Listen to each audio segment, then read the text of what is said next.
Thank you for returning. We are shifting to the present tenses. There are 5 tenses that are typically associated with the present tense, with the present group. The present tenses have a variety of functions. The 5th is the imperative, the 6th is the simple present, the 7th is the present continuous, sometimes called the present progressive. The 8th is the present perfect, which can be really difficult for some people, and it has a few different functions, and the present perfect continuous. So let's get started. The imperative is a tense that is used to give instructions and directions. It is also used to give commands and orders. Now the subject is implied, but not stated or written. It jumps straight to the base verb form. So if we look at these structures up here, you'd go straight to the base verb form. For example, if the verb is do, you would just say do. And then a complement to that. For example, do the homework, or don't turn on the oven. And the base verb form would be turn. A couple other examples. Turn on the lights. Notice how there is no subject. Here's another one. First, close your eyes. And then, imagine you are in the forest. Notice how both verb tenses are base verb form without a subject. So the subject is implied. It is typically going to be whoever is listening to the command or whoever is directly receiving the command. Couple other examples. Don't forget to bring your pencil, or never underestimate the importance of positive thinking. So you've got the adverb never, followed by the base verb form underestimate. And then here in the one above it, you've got the auxiliary verb do, the creating of the adverb not, so don't, and then the base verb form forget. Comprehension check. This is our 5th one. If you had joined us for the previous video, there were 4. That's why it says 5. True or false? The imperative tense is used to make requests. Pause the video, take a guess, and we will be right back. All right, I hope you had a chance to answer this question. Our second tense associated in the present family is the simple present, which is subject plus a simple present verb form, or to create the negative, it's subject plus do or does, and then the adverb not. Now, a lot of times those get contracted to become don't or doesn't, and then the base verb form. Please note, the simple present is used to describe a character in present state, used to describe habits, used to describe something that may happen regularly, and can often be used with adverbs of frequency. It can be used with both static, so that's non-action, and action verbs. Let's look at some examples. Sarah has green eyes. That is a character description. Or, my mother is tall. Also a character description. How about a habit-based action? The artist uses analogous colors in their work. So notice the third person singular takes the conjugation uses. You want to make sure you add that extra S, and then even when you're saying it, you give it an extra S syllable at the end. Clint walks in the park every night. This happens regularly, so I can use the simple present. Often goes with adverbs of frequency, such as always, often, sometimes, rarely, never. Let's look at a couple of other examples which play with those adverbs of frequency. Sometimes Patty Smith writes in the third person, or Jeremy Geddes often paints dystopic, war-ridden cityscapes. Question formation in the simple present. To do a yes or no question, we can start with do or does, then the subject, then the base verb form. For example, do you watch the TV show Downton Abbey on PBS? Person answering says, no, I don't. Again, notice you've got the auxiliary do, subject, base verb form watch. It's not do you watches, it's just do you watch. To create the WH or H question, we start with WH or H, which could be when, where, why, how often, how much, how, plus do or does, plus the subject, plus the base verb form. How do you sing so beautifully? Or why does Trevor wake up so late? Comprehension check number 6. What I want you to do is conjugate the verb try in the simple present, and B, conjugate the verb bleed in the simple present, okay? So pause the video, take a minute, and complete numbers 1 through 10. All right, welcome back. Hope you were able to conjugate those correctly. Let's move on to the present continuous, also known as the present progressive. To form the structure of a sentence that is positive, we would start with subject, and then we look at the subject, and then you determine what the be verb form is going to be. So is, am, and are the 3 forms that are possible. Then you add on the verb ing. To create the negative, you put not after the conjugation of the be verb, and then you finish with the subject plus a verb ing. The present continuous is used to describe an action verb that started in the past and is continuing through the present. And it can also be used to describe a plan set to happen in the near future. Typically, only action verbs are used in the present continuous. For example, he is writing a book. We are walking to the play later this afternoon. I am studying sculpture. She isn't playing games.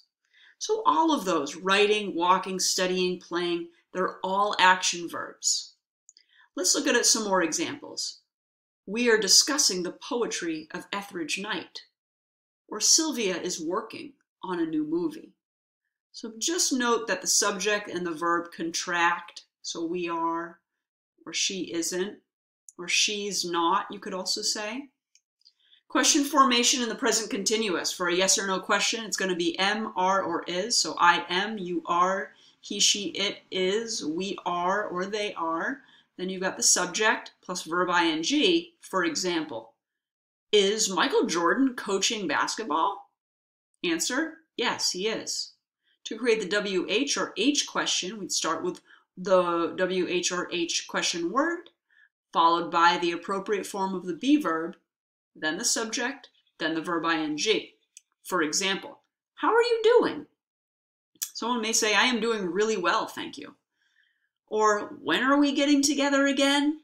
Sunday afternoon. Comprehension check.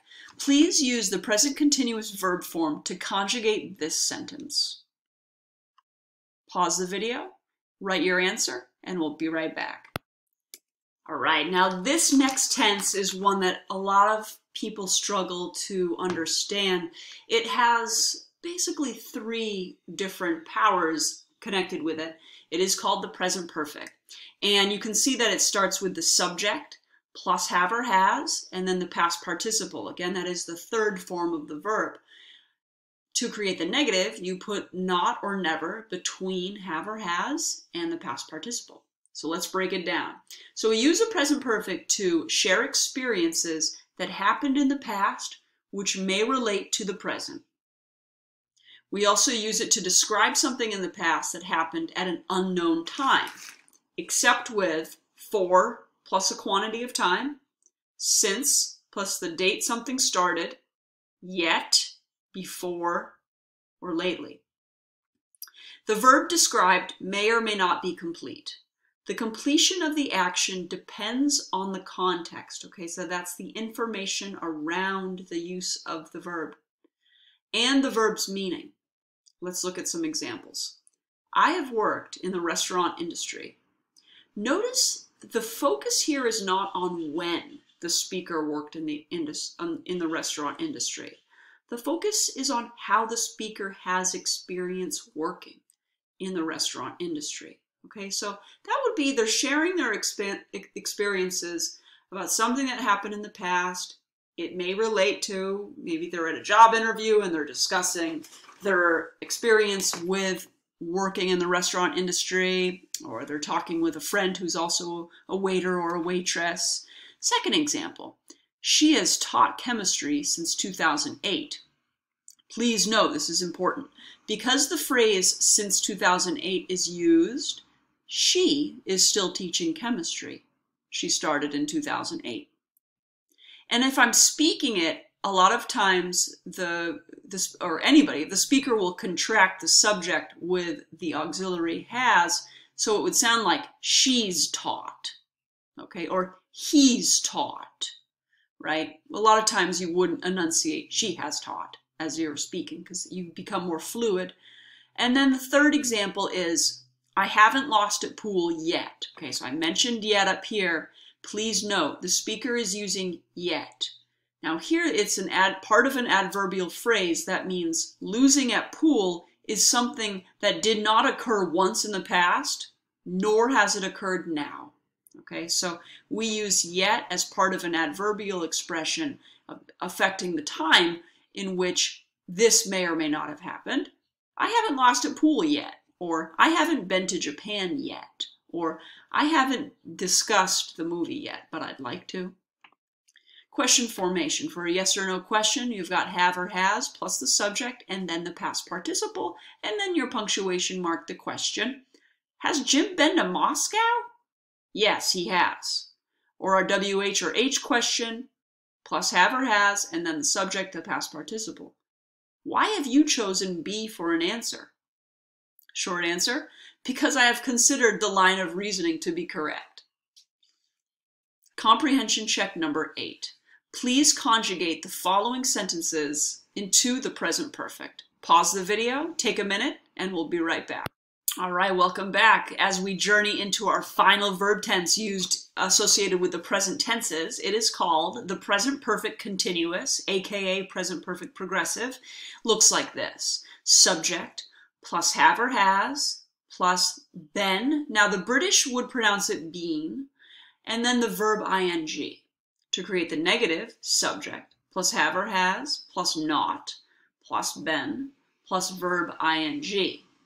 We use it to describe action verbs that started in the past and often are continuing through the present. To describe an action that is just finished, and visual evidence speaks to the action just finished. Typically, only action verbs are used in the present perfect continuous. Note, can sometimes be used to emphasize the ongoing action happening when another event occurs. Let's look at the examples provided. I have been training for a 5K race since April. Because the speaker is using since April, it's still happening now. Sarah has been playing basketball. Perhaps as I say this, she is holding a basketball and wearing basketball shorts and sneakers. More examples. I have been thinking about traveling to England for the last 2 years. And then our final is, where is the bird been flying? Now again, if I'm saying it, I will reduce the auxiliary have to the. So it might be like this. I have been. Try saying it. I have been. Okay? Or Sarah's been. The has gets reduced to the z. Sarah's been. Okay?